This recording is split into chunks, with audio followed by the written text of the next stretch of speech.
تو اللہ تعالیٰ پر جب یقین پختہ ہوگا تو پھر اس کی محبت کی نشأت ہوگی. اور وہ یقین کیسے ہوگا؟ اس کی ذات تک پہنچنا تو کسی کے بس کا روگ نہیں ہے، لیکن یقین اس کی صفات کے علم سے ہوگا.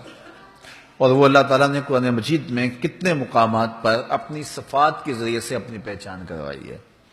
یہ پھیلتے ہوئے سائے، یہ بلند و بالا کوہسار، یہ بغیر ستون کے کھڑا ہوا آسمان، دنیا کے سارے معمار جڑ جائیں، 1 فٹ کی ٹائل بغیر کسی سپورٹ کے کھڑی نہیں کر سکتے. تو یہ اتنا بڑا آسمان بغیر ستون کے کھڑا ہے، تو یہ اس کی ذات پہ دلیل ہے.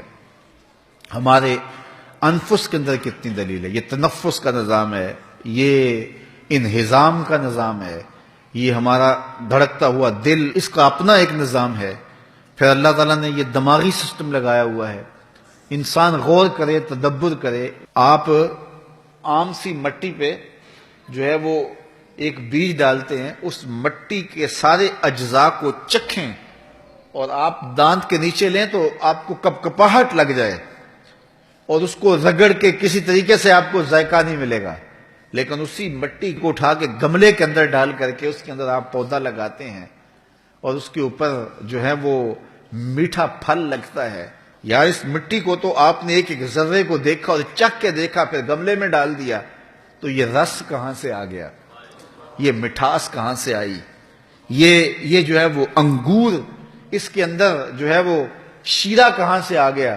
اس کے اوپر جو جھلی ہے، یہ کتنی اچھی پیکنگ ہے.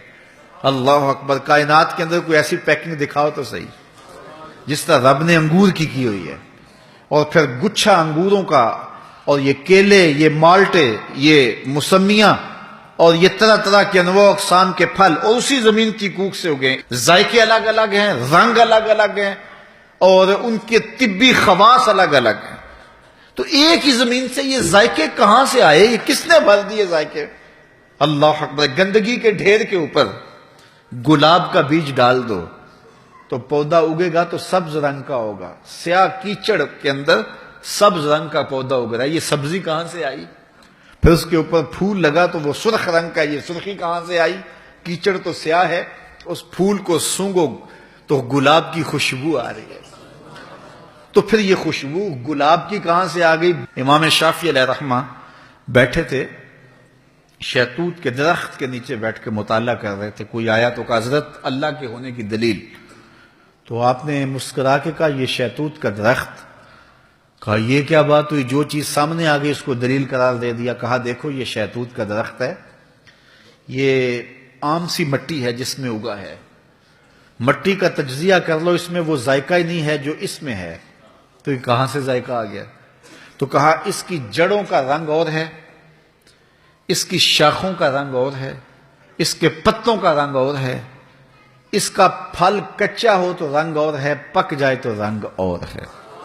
پھر کہا کہ اس کے شاخوں کی تاثیر اور ہے، طبی تاثیر، اس کے پھل کا ذائقہ اور ہے، کچا ہو تو اور ہے، پک جائے تو اور ہے.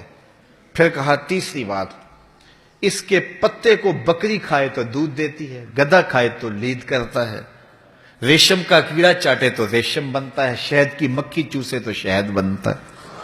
میٹیریل ایک ہے، نتیجہ الگ الگ کیوں پیدا ہو رہا ہے؟ کہا یہ اللہ کے ہونے کی دلیل نہیں ہے. تو اور کیا ہے؟ اللہ نے 2 دریاؤں کا ذکر کیا ہے، 2 سمندر میں روئیں چلتی ہیں. ھذا عذب فرات، ھذا ملح اجاج.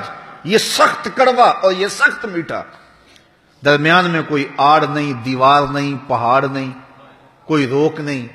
یہ دونوں پانی اکٹھے چلتے ہیں، میلوں اکٹھے چلتے ہیں، آپس میں ٹکراتے ہیں. کڑوا میٹھا نہیں ہوتا، میٹھا کڑوا نہیں ہوتا، درمیان میں آڑ بھی کوئی نہیں. کہا رب کے حکم کی آڑ ہے. اللہ اکبر.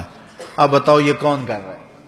کوئی کر سکتا ہے؟ پوری دنیا زور لگا لے، ایک بالٹی کے اندر آپ 2 طرح کی بوتلیں ڈال لیں، پیپسی بھی ڈال لیں، مرنڈا بھی ڈال لیں، پھر نکال کے الگ الگ کر کے دکھائیں.